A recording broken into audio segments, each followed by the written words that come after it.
Okay, welcome everybody. Happy Thursday. You are at the Thursday evening webinar series through the GLREA. If you thought you were somewhere else, that now is your chance to either leave or discover something brand new that you didn't know you were at. So this is an Ann Arbor solar story. And I should mention that the Ann Arbor Solar Story is sponsored by 5 entities, EAGLE, which is the Michigan Department of Environment, Great Lakes, and Energy, also Homeland Solar, Harvest Solar, Synergy, and Sumter Solar. So thank you to all of the sponsors that make these solar stories possible. We really appreciate you. And of course, appreciate the GLREA, who are always encouraging people to become members, which help them support this sort of programming, as well as all of the amazing advocacy that they do in Lansing, because we need their voices in Lansing to sometimes go up against the more moneyed voices that have different interests than perhaps we do. So anyway, welcome. I'm always happy to be here, and I am super excited today because we have a really special guest. Oh, who just put on his shirt? I got my lobster butter shirt on. Yay. So this is John Roos. I'm sitting there in like sweater. It looks like I'm in AC. I'm not in AC. I'm not in an air conditioned building. It's just a normal building. Don't worry. Yeah.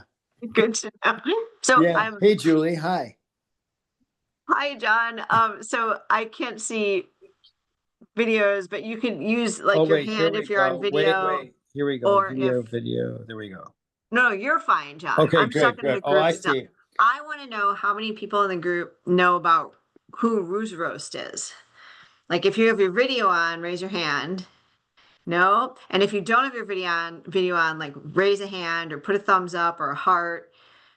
Okay. All right. Okay. We got a few. So I will, I have to admit that I'm a fan of Roos Roast. Roos Roast is a local company here in Ann Arbor. They've been around for, I think, a couple decades. And even though they still feel new to me, which speaks about how long I've been here, but Roos Roast is a coffee roaster in Ann Arbor, and they are not just a coffee roaster. They roast lobster butter, which is, well, they roast a lot of different types of coffee, but that is my favorite, I have to say. And if you've never tried Roos Roast coffee, you should. But they have a solar story, but they also, beyond their solar story, have a wider sustainability story.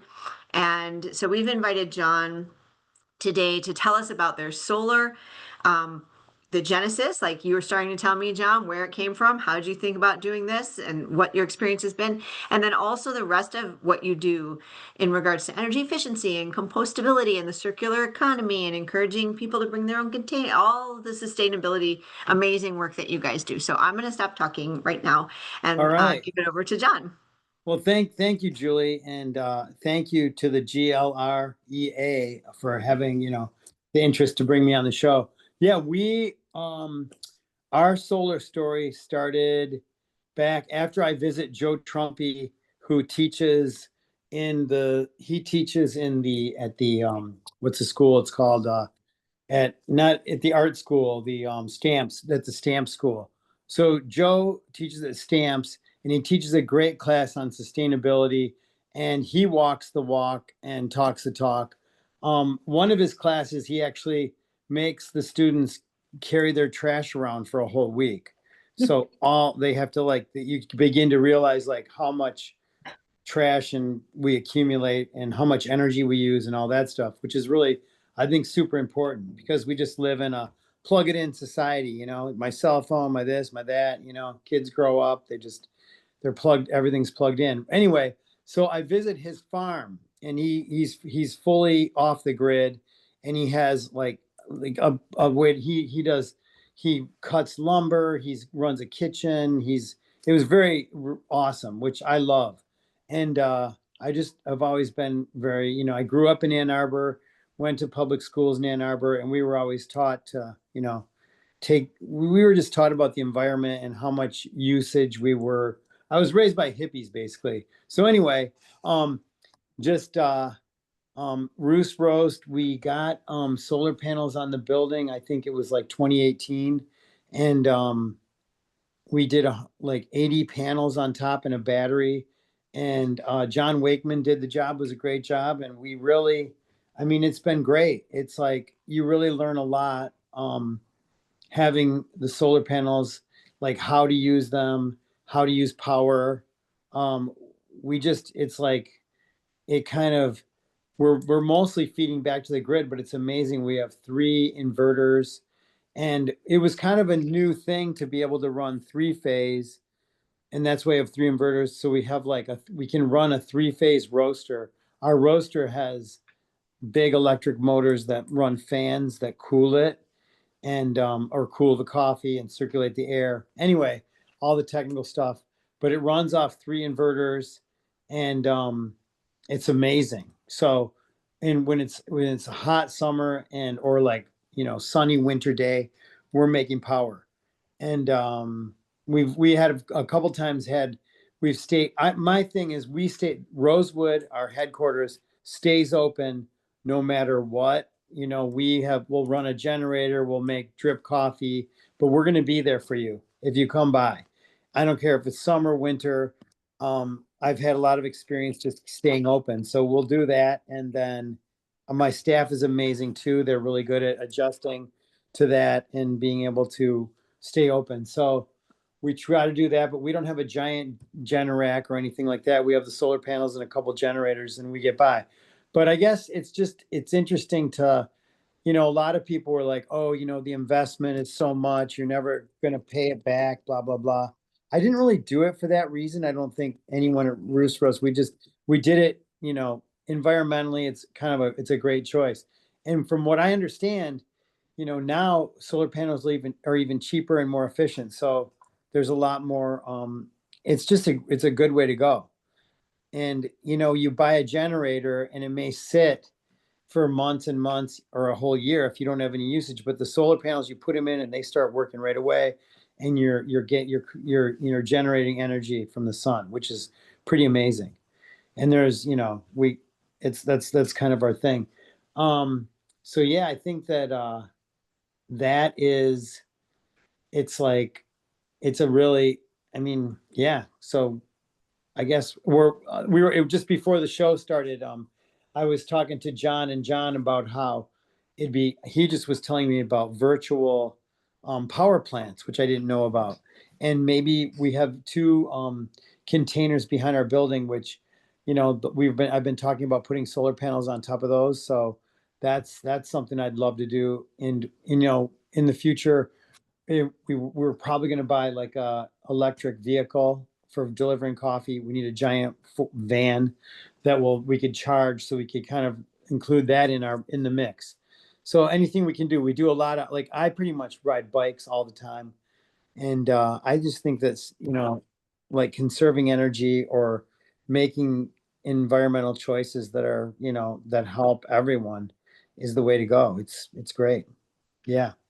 We're putting a link to a web page right now in the chat that is your web page, John. Awesome. Thank you, Julie. Thank you. But it is the section of the web page that talks about your, as you call it, enviroethics. Yeah. And and one of the things it says on there is that you have a eco-friendly Loring smart roaster. What is that? Oh, okay. So our roaster is this it's made by this company that is in Santa Rosa, California. And what it does, it's a really interesting coffee roaster in that it's kind of like a lot of times the roaster starts with the drum that turns the coffee, and then heat is applied to the drum. Well, this roaster doesn't have a drum. It just has an area that's the drum is stationary, and it just has um um what's the word for it? Like a propeller inside of it that turns the coffee, and then the coffee that is heated through gas. It uses gas, but what it does is it kind of recirculates the heat that comes off the coffee when it's roasted, and it uses that energy to, it basically burns that energy to create more heat to roast the coffee. So a lot of roasters, you're required to have like an afterburner on top of the roaster, which is just basically a giant, fire that's run by gas on top of the roaster. So it burns the smoke before it goes out. So this roaster, it burns the smoke and then uses that energy. It burns the smoke in the process of exiting the smoke with this crazy cyclone burner. And it was funny because they kept calling me. The Loring people would just call me at random to ask me if I wanted to buy a roaster. And I was like, well, how much is the roaster? And they're like, well, it's $80,000. And I'm just like, no, we can't afford that. We're not buying a roaster. So our roaster was smaller. It was a Dietrich roaster, which is a great roaster, but it was a smaller, the volume was small, and it was getting on in the years. And we he kept calling me every year, and then like I think 3 years into it, I was just like, wait a minute, how much is it now? And he's like 120,000. So we just ended up getting the roaster, and it was really a game. It was once we shipped them our coffee, and they roasted on the roaster and then sent it back to us, and we did a side by side comparison, and there was no way we could not buy the Loring. But the Loring is a really good roaster. It's energy efficient, and it like I say, it puts less pollution into the air, and it's great, and it's running really well. So we have a good relationship with those people, and that's helped us a lot, kind of keep up with demand, and also this be more energy efficient. Yeah. That's really interesting because in homes now, as we try and decarbonize our homes, or more so commercial buildings, we talk about using waste heat and heat Yeah. energy recovery so that we're not just, wasting heat out that, or we're if we have warm air, we're reconditioning it to circulate it. So it sounds like this whole technology is in your roaster, which I never thought about ever a coffee roaster. Never once have I thought about how coffee beans get roasted. So that was, Yeah, that was kind of like one of the, I think that was a thing, but one of the things I'm always, we're always trying to like make sure the refrigerators are, cleaned so they're running efficiently, and making sure, I mean, there's a lot of things you can do behind the scenes to reduce energy usage. And I'm just like, I think, I mean, everyone who works at Roos Roast knows that when I walk in, and if it's a nice morning, like, Michigan has the most gorgeous morning weather early in spring and everything. And I mean, there's no other place where you're going to get these like 60-degree, 55-degree mornings. And I'm just like, open all the doors right now. Like, just, I don't want the heat on. I don't want the AC on. I mean, just let's be natural, like, so I'm always talking about the flow, and let's open the doors, and let's like, let's enjoy this while we have it. So that's kind of a thing that I really am passionate about. And yeah, and put on a sweater. You don't need to have the heat on 85 degrees. I mean, if you go, it's hard to get away from it nowadays, because we live in a society of everything's just closed down and on automatic, and it's hard to find a place where there's not AC going, where you're freezing in the summer. It's just like ridiculous. Like, what are we doing? do you have any idea um, what your what happened to your electricity bills after you got solar? Like how much they reduced by? I don't like with me in front of me right now. I don't, I think it has helped a lot, but it also, I mean, it's probably getting to the point where we've had the like 2018, we're coming up on 10 years of having them. And I think it was like 12 years they would have paid for themselves. So it's definitely making a difference. And just, I think that setting the example, not really worrying about whether I think it's just the right choice. And also, a lot of our customers appreciate that we have solar, so that's been a big thing.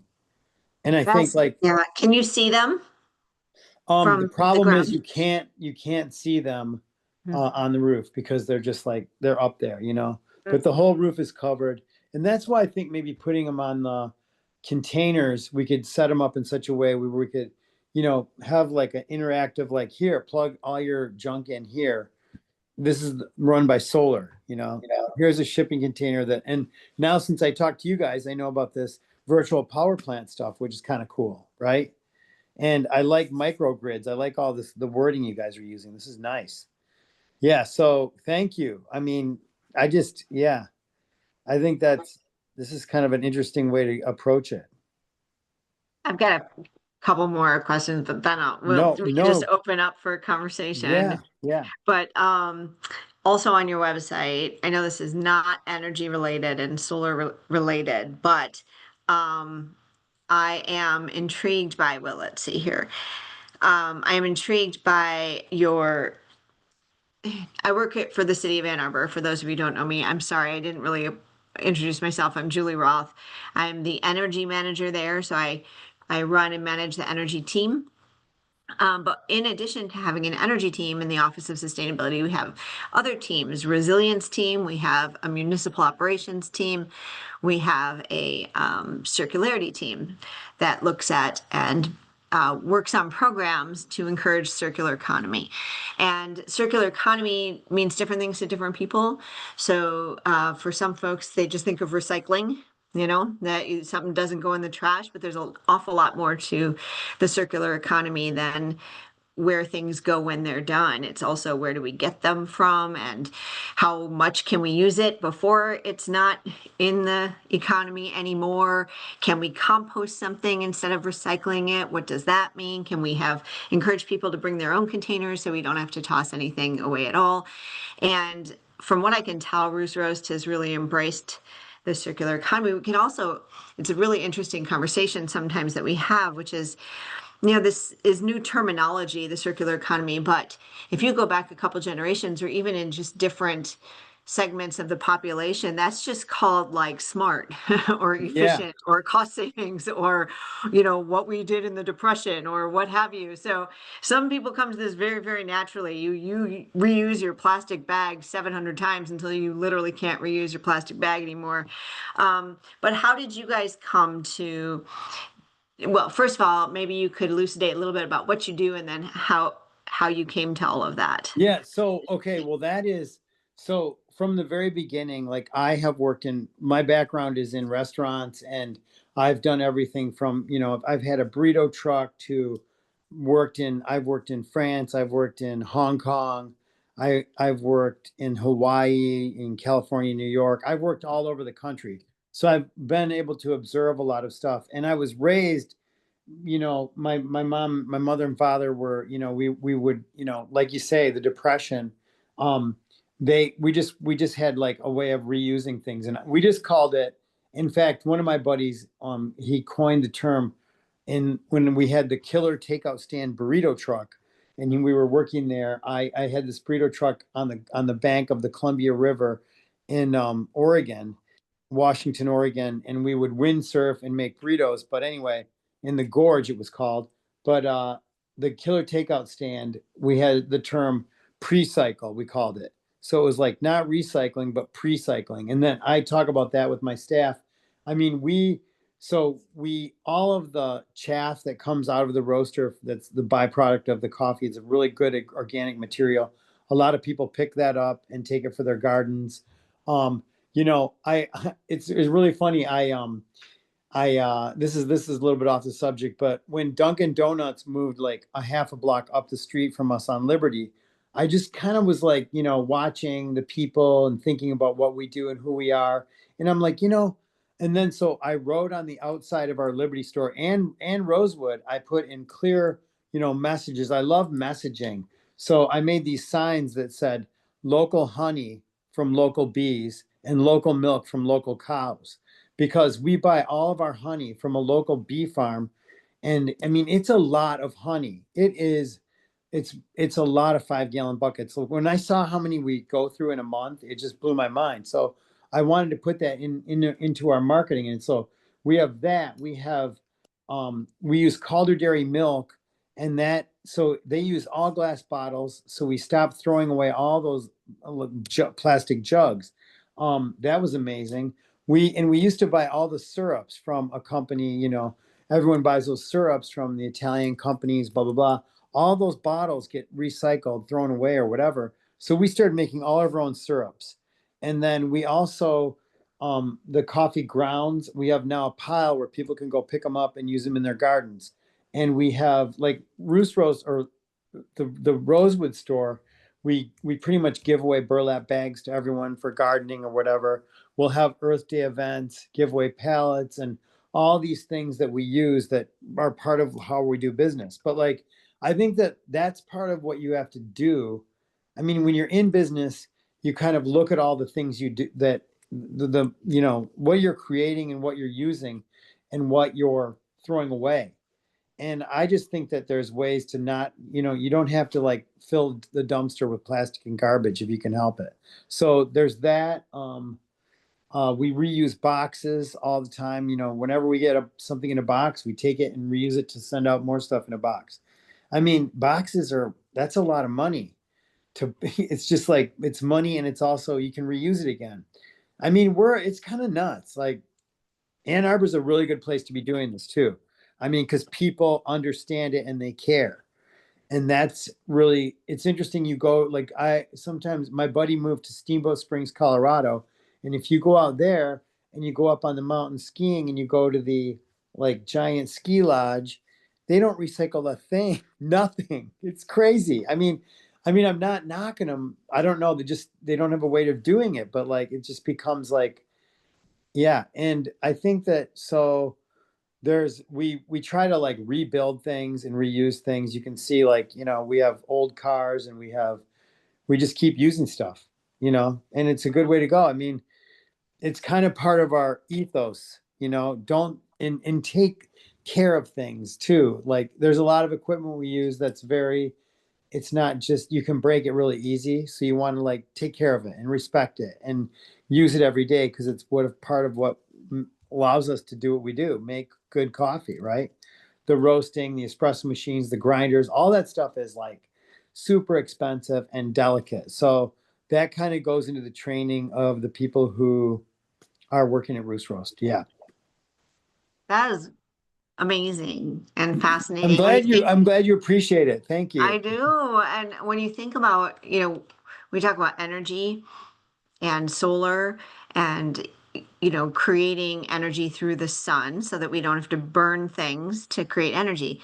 Well, you're on top of the solar, you are you've fashioned your business and in such a way that there's a whole lot of things that are not being created at all Yeah. Yeah. because of how if you were giving away, you know, a different material cup every time somebody came, or if you were, if you weren't this thoughtful, there'd be more energy being burned in order Yeah. to make Roos Roast whole. Oh, So if you bring your own cup, this is a quick it's 50 cents off if you bring your own cup. So that's another thing, And people, it's amazing to see our customers who they will literally bring a bag back to have us fill it with coffee. And I love that. Like, I tell our front of the house staff, like, to take care of those people. You know what I mean? They've taken the time to come to us, back to us again, to fill their coffee bags, and they'll keep using it over and over. And I love that. Like, do it. Like, give, like, if they bring their own container in, whatever, we're taking care of you. That's kind of what we're doing. Yeah. So that's part of our thing. So yeah, that happens too a lot. Yeah. People take the next step. It's amazing. Yeah. But go ahead. I'm sorry, Julie, I interrupted you. this is your show. No, no, no. Good. Go ahead. Yeah. No, it's interesting to think about the fact that, my history with the solar world goes back to getting my own solar on my own house. And when I did that, um, was talking to Missy Stoltz, who I didn't really know. She's the director of sustainability at the city of Ann Arbor. And I had just met her because I was complaining about something that made it difficult to get solar. And so when people complain about something in the city, they get directed to the person in charge of that thing. So anyway, somehow I'm talking to Missy Stoltz and I'm complaining about something, and she suggested that I become part of the solution instead of part of the problem. Wow. And so I started Solarize. I mean, I I basically invited everybody I knew and put it on Facebook and put on Nextdoor and negotiated with my solar installer. Would you make a discount if we did a bulk buy, if I got more people to do this at the same time I am? And he said, okay, I guess so. And so I put it out there. I thought there'd be a couple people awkwardly trying not to make eye contact. Like I thought this was going to be horrible. And like a Tupperware party from the 70s or something. And but what happened, John, is like 40 people showed up at my house. Right, this is just pre-pandemic, 2019, and I didn't know half of them. Like people were just there, and 13 solar arrays went up from that one Wow. party, I guess. And that launched Solarize, just kept doing it. More installers, more people, more gatherings, and now it's going on. I don't know. Well, that was in 2019, so however many years that is. And Jeez. exponential adoption of solar in Ann Arbor, and probably saved some small solar installer companies because it was right in the pandemic, right at the beginning of the pandemic when people, were scared and contracting everything. Yeah. The reason I bring this up is because you mentioned Joe Trumpy. He had his farm, he had his solar. You saw that. You then went solar and, created your business that way, and your customers come to you and they see that, and you just don't know how far out your ripple goes. Because I think that's how this sort of thing works is the Yeah. most research shows that the one thing that is the that shows that means you're most likely to get solar is if you have a neighbor that has solar. So like if you know somebody is doing it and you're like, well, that's a normal person and they have solar and they seem okay and they made that decision and maybe, I want to learn more about it. So you've both been on the receiving end of it from Joe Trumpy, and I'm sure you are on the giving end of that ripple effect. Yeah, this makes me want to like, I think we need to have a sign on the building that just says we have solar and an arrow pointing up. Like, Ah, yeah, so ah. they can see it. We were, Help me we had, roasted by the sun, right? yeah, yeah, right. Exactly. Yeah. It's kind of amazing.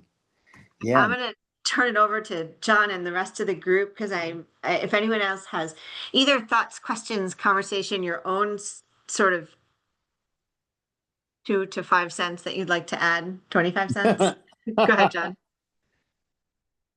I'm wondering, John, about the use of your battery. Have you ever had some, electric outages? Was your battery used then? Did you mention you had some generators that you also use? And I'm just wondering, Yeah. have you used your battery to maybe use some of that solar power at night or other times of the day?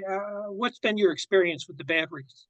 Yeah, that's exactly right, John. The battery runs a lot of the refrigeration. So it kind of kicks on it, like it'll go into use, then it'll recharge during the day. And we get probably about 24 hours, like just if it's just running the refrigeration. And there's like some, 3-door refrigerators and small reach-in refrigerators for the milk, and it can run those. And we did have a power. I think we've had a couple power outages where we were able to figure out how to set it up. So what it would be is if we shut certain areas off in the building and just like ran it would when we shoveled, we had the snowstorm. I think it was like 3 winters ago. We had a snow no 2 winters ago. We had a snowstorm, and the power was out, but we stayed open, and we went on the roof and we shoveled about 7 inches of really heavy snow off the solar panels. I went to Stadium Hardware and got some different shovels so we wouldn't damage this. We got really cheap flat plastic shovels, and we just I think there were three of us up there shoveling the panels off. And then Andy Duncan, who's like my production manager, he figured out we ran one, like, I don't know what kind, it was a generator that costs around $1,200, and that has like a 220 outlet on it, and that could run a grinder and one coffee maker, and then but we could run the espresso machine and all the square and some fluorescent lighting to keep the business open. And then that ran off the and all the refrigeration that ran off the solar panels and the battery. So yeah, the battery was a really good call. I wish I would have put another battery in it before that, but like we only have one, and the battery was a must. It works, so it does a really good job, and it's going on like 6 years now. This battery, I don't know, we haven't any issues with it, so that's great. Yeah, I would suggest if you can get a battery, you can actually run, when the power goes out. Yeah. Oh, yeah, and I think you alluded to this, and probably most people on the call know, but maybe not everybody. If you don't have a battery, even if, and the power grid is out, even if you have solar and it's very sunny, you're not going to get power from your solar because it switches off so that the power doesn't backfill into the grid and electrocute some line worker. But if you have a battery, your solar can keep producing along with your battery being useful. So that's important to know. And also, as we all know, maybe the 30% federal tax credit sunsets for batteries and solar early because of our dear federal government.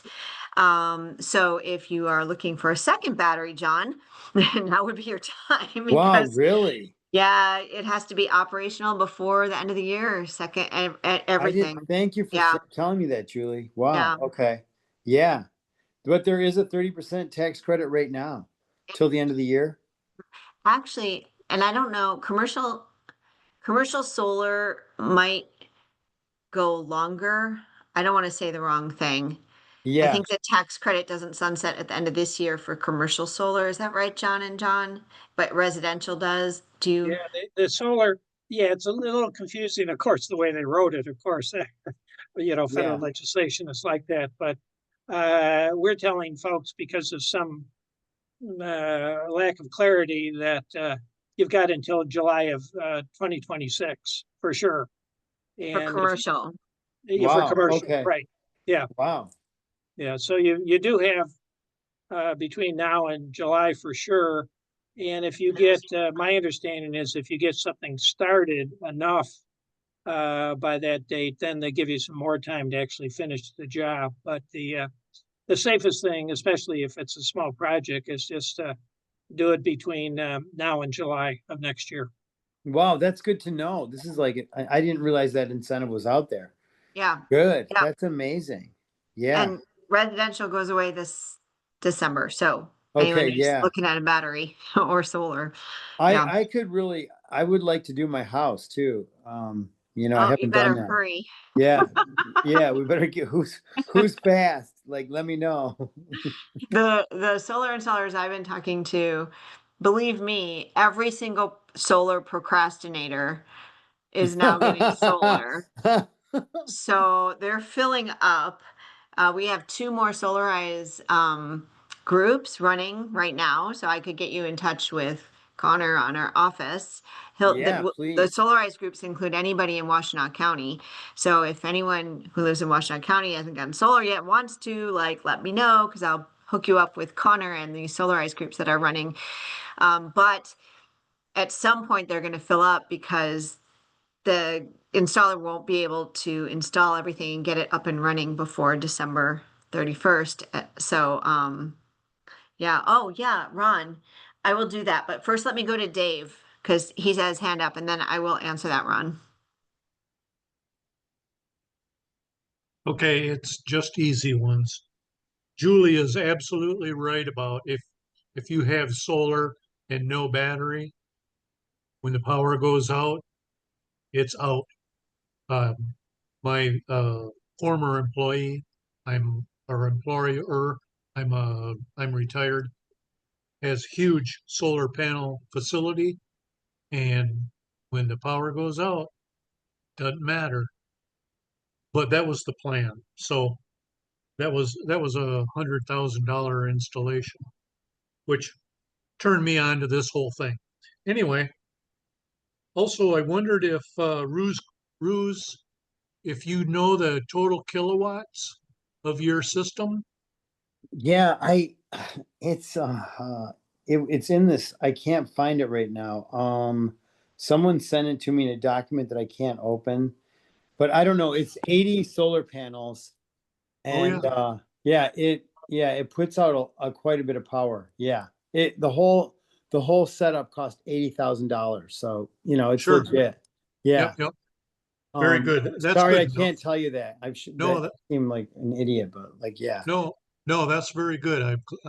That's great. Huge. Yeah, it really it's substantial.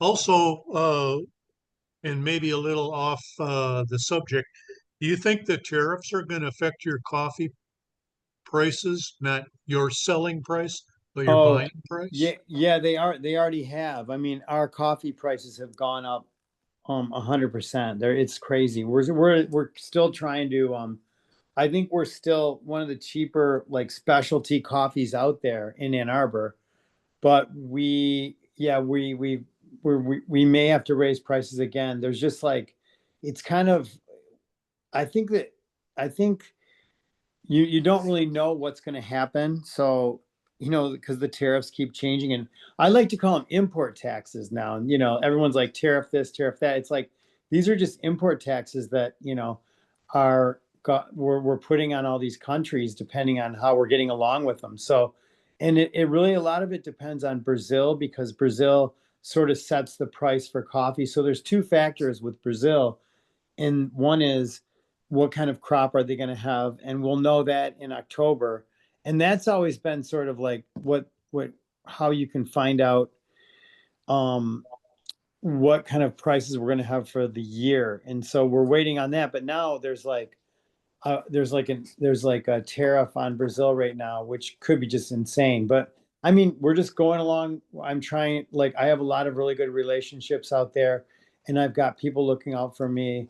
I've been doing this, over 20 years, and I've been working with the same people that long, a lot of different people.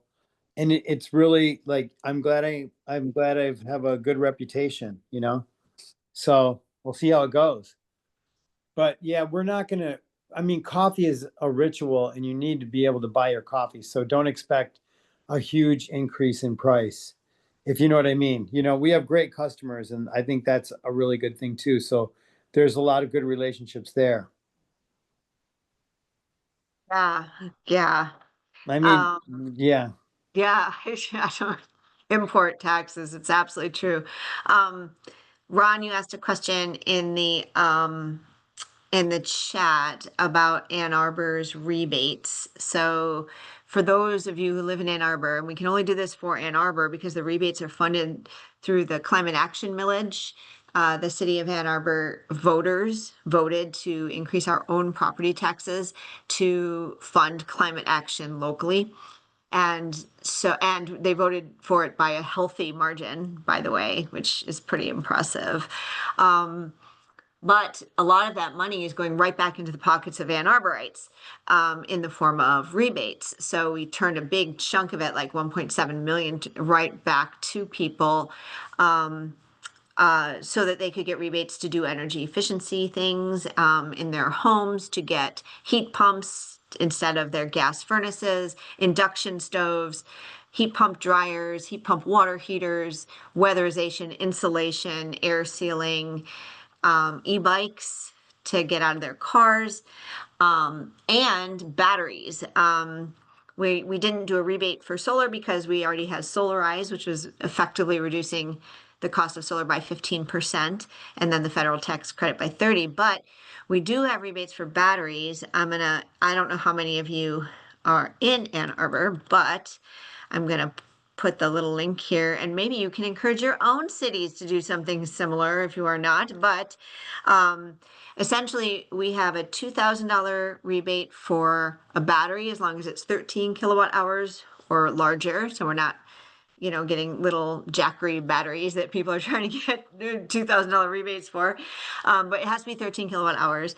Or if you are income qualified, and our definition of income qualified in Ann Arbor for the purpose of this program is 120% of area median income. Area median income in Ann Arbor is relatively high. It's an expensive place to live. So 120% of AMI is a nice cutoff for quote income qualified. A lot of people who consider themselves sort of medium will qualify. And then it's $3,500 for a battery. So if you are in Ann Arbor and you want to hurry up and get a battery prior to the federal tax credit going out, you can also access those rebates. Wow, that's good to know. Let's see, Megan wrote, RoosRoast uses about 25,000 kilowatt hours per year and exports 14,000 kilowatt hours per year. So they generate about 40,000. How do you know this, Megan? Who's Megan? Where's Megan? So Megan is Megan is my right-hand lady at Roos Roast. So she jumped on here. She was the one that sent me the information. Yeah. Yeah. Okay, So, good. yeah. Like, Yeah. She's in Roos Roast. I would hope so, or else she knows an awful lot about your operations. You should investigate that. Yeah, right. Exactly. Thanks, Megan. Yeah.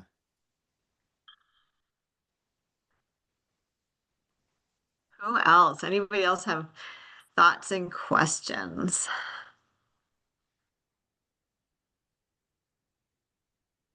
Harvey says in the chat, it seems that the restriction on using your solar power without a battery in an outage should take only a simple bit of electronic control to fix. Isn't the restriction just DTE anti-solar BS? Well, I don't know. I can't really speak specifically to the technology, but you're right. The point is that you need to be able to have a switch that happens automatically. It doesn't require a person to go out and manually switch something, because then that's not going to happen on a consistent and safe basis. But there has to be an electronic switch that would have to probably ground. If you didn't have a battery, it would have to ground the energy so that it didn't flow back up into the grid. So I assume that, I'm not an engineer, but I assume the technology could be such that it would power your house and any excess would get grounded. But I don't I think know. you need a battery. That's the deal. It's Well, like the that's it. battery You is do right now, yeah. right? Well, I think even before that, I think part of the whole deal is the energy has to be stored somewhere. Go ahead, John Richter, jump in. Well, I think you have No, an John. inverter. Oh, go ahead. Go ahead. Maybe someone else knows. Go ahead. Yeah, so it's the design of the inverter. It's not just a safety feature. The inverter is matching the exact form of the utility sine wave. And it has to do that. If its waveform was different than the utility, then you would get wave cancellation, you'd get voltage spikes and fires would start. So, it has to follow that. Once the utility grid is down and it doesn't have that wave to follow, it can't produce. Now, you can design a grid forming inverter. These exist. They're more expensive. And to your point, you have to match energy production or electricity production, electricity demand on a moment by moment basis, right? And that's quite a trick. That's one of the miracles of the grid. You can do that if you have a battery, but you need some sort of storage there to kind of buffer that at least a little bit. You don't need 13 kilowatt hours to do that, but you need something. And so it's a very deep intrinsic part of the inverter design. How's that? It's not an add-on safety feature. Thank you, John. Helpful. Good to know. If your whole house ran off of 12 volt, it would be a different story. No Yeah, inverter and necessary, right? 20 years ago they were selling home inverters that had a outage plug on them, and you could actually plug up to, it was 1500 watts of something that would run, during a power outage. But I think those went out quite a while ago. Yeah, Trace had that. yeah, interesting. Yeah, that's true. So how can you run your solar when you're off the grid? You have to have a battery. Oh, you mean at Roos You don't have Roast? a battery? No, I mean anywhere. Oh, You don't have to have a battery if you're off the grid. You can just run your house on solar, and you don't have any And precise It's a matching of different load. type of inverter that you buy. I see. So if you bought a second inverter that worked that way, and there was appropriate electronic switch, you could conceivably run off your solar without a battery in the event of an outage. Yeah, and I'll give you an example. There are a lot of uh, cattle watering stations that are out west that are solar powered, and there's no battery. And in many cases, not even an inverter, right? They run a DC pump, and they've got a um, controller there that what do they call it? A linear current booster that matches the right voltage to the pump off of the solar panels, even as the intensity of the sunlight varies through the day. So it can be done. It's different electronics. Okay. And would it be worthwhile? I mean, how much would it cost to do that? As opposed to a battery, which is, tens of thousands of dollars. How much would Yeah, it so cost I to be just went set up to through do this? I just went through buying a solar system for my house, and I didn't get a battery because it was 15 grand to add on like a Tesla Powerwall or an Enphase equivalent. And what I'm hoping for, and you can't buy this in the United States yet, as far as I know. If somebody knows otherwise, tell me. But I want to use the electric car as the battery. Use it just like a Tesla Powerwall, except, so that it's charging or discharging depending on the solar and my demand, and trying not to export power to DTE unless the battery's full and my production is exceeding the house. You can buy this in the UK. The technology exists. For some reason, you can't buy it here yet. Three different EV charger companies have announced the technology. I watched a cute video on the web from 4 years ago showing how it worked with a solar powered house, but they haven't released it yet. And I'm not sure why, if that has to do with the warranty on the electric vehicle, because now you're cycling the batteries like crazy, right? Although not very deeply. Or if the utilities are involved in that somehow, or if it's a standards and fire safety thing that they haven't set the standard for, or what it is. I don't know why these things have not been released, but that's the answer I'm looking for. Is yes, I'll have a battery, but it will have wheels, and it's a big battery, right? I mean, there's no electric car Huge. with 13 kilowatt hours. They've all got a whole lot more than that. So that was my analysis. Anyone who has insight about when EVs are going to be able to store excess solar, speak now, because that will be sort of the gold standard. But I'm like you, John. You know, it's coming is what I've been hearing for a very long time. So that sounds like a really good idea. yeah. Uh, for So me, there I are mostly want to use it. bidirectional chargers you can get with General Motors pickups or the Ford Lightning, right? And those are really Yeah. designed around vehicle to home, right? Run your house during a power outage. They're not thinking so much about I've got solar on my roof, right? But the electronics to do that is $7,000 to $9,000. They don't tell you that in the ad, right? Um, there are other cars, and I'm looking at the Hyundai Ioniq 5 and the Kia EV6 and 9 are like this. They have vehicle to load. You plug a little adapter into the charging port, and you've got 120 volt up to 15 amps of AC available out of the car. And they're marketing this like, well, you're camping or you're a Right. contractor, you want to run your tools, or but there's videos on YouTube. Put a generator tap on your house as if you had a 120-volt generator. Plug your car in, run your house off your car.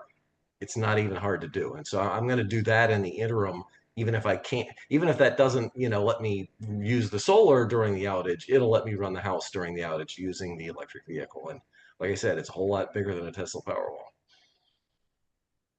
Very cool. That is cool. Yeah. Judith, you had a question in here. It says, can you buy a battery while the rebate is in effect and not use it until you buy the solar panels later? Are you talking about the rebate or the tax credit? The Ann Arbor's rebate or the federal tax credit? Oh, sorry, you're on mute. About both. You unmuted and then you muted again, Judith. Huh. You are now unmuted and yet I can't hear you. Her volume may be down. She may be unmuted, but her volume is down. Or maybe it's the headset issue. Sometimes that happens. Well, I'll answer my own. Judith, why don't you raise the question in the chat so Or Julie yeah, can speak it. respond. So the rebate, it's a good question. I'm not sure about the federal tax credit because I think that the tax credit requires you to be operational, is what the language is, by the end of the year, which means it has to be in service. And I don't know, do you guys know if the federal tax credit for a battery requires you to have solar? Or if it can just be a backup battery without solar? I'm not sure. I think you can just have battery, but it has to be at least 2 kilowatts. If I remember looking at it, credit For the it has to be a federal minimum. tax credit? Yeah, it has to be a minimum of 2 kilowatts. Oh, okay. So maybe you can, I mean, if that's the case, I would, check someone who's not me or us. Don't make financial decisions based on my tax knowledge, but as long as it's operational, I think is the way the language is. So if that's the case. Dave, it looks like we have time for maybe one, maybe two more. Dave Curtis. Sure, I will throw out there that instead of a gas generator, maybe a solar generator. I just bought one recently and it seems to work absolutely great. Of course, I haven't had a power failure to, but I keep checking it. Can I charge my laptop, cell phone, all of this stuff, run Is it my one of those TV? like portable ones? Yeah, exactly. With like solar, yeah, like Jackery is the one that we have at the office that we use for demos. I think they're fabulous. They're getting bigger, but they're not as big as Right, like a generator or a whole home battery that can really run like refrigeration and things like that. But they can certainly charge your laptop and your phone and, keep a mini fridge going, that kind of thing at CPAP. Well, this one will run my furnace, my air conditioning, my refrigerator, and Great. it's 3,000 watts, has 2 solar panels.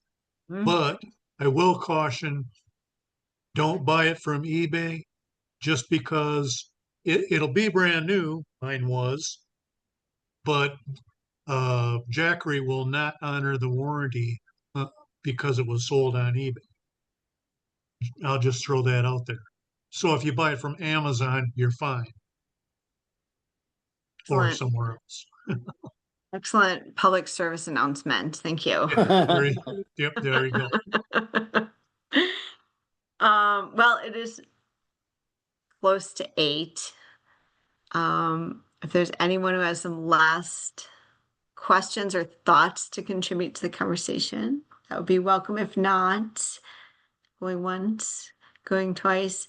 Just encourage people to become members at GLREA if you're not already a member.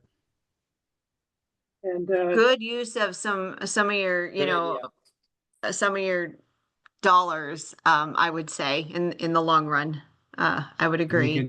And you can deduct it from your taxes as well, since we're a nonprofit. There you go. and next Thursday, we'll have a presentation about virtual power plants. So if you're interested in that, join us again next Thursday. Fascinating stuff. Thank you, you guys. And John Roos, thank you so much for coming here. You are an inspiration.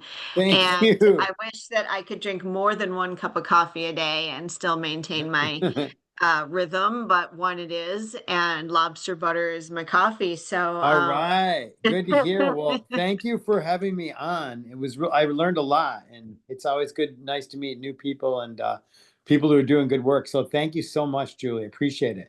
And sure. John Thank and you for being John, and here. yeah, good job. We'll Uh, be in touch. Okay. Sounds great. Okay. Thanks, Thank you. everybody. Have a great Okay. night.